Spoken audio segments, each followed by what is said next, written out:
देखो पाकिस्तानियों, ये अपना ईमान मजबूत करो, याद रखो अल्लाह के हाथ में जिंदगी मौत है। तुम मौत का टाइम इधर उधर नहीं कर सकते।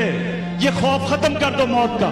मैं सच्चा हूं, मैं सच के लिए खड़ा हूंगा, मैं सच के लिए जान दे दूंगा, मुझे कोई नहीं सच से हटा सकता।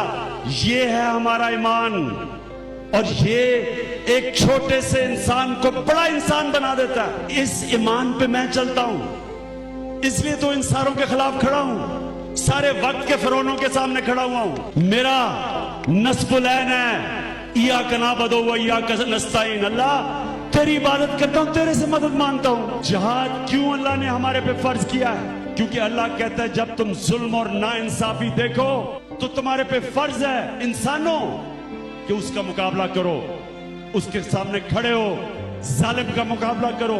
मुझे अल्लाह ने इतना ज्यादा दिया, मेरी जिम्मेदारी है कि मैं उनके लिए कुछ करूं जिनको अल्लाह ने नहीं दिया। मैं तो पॉलिटिक्स में आया इसलिए हूं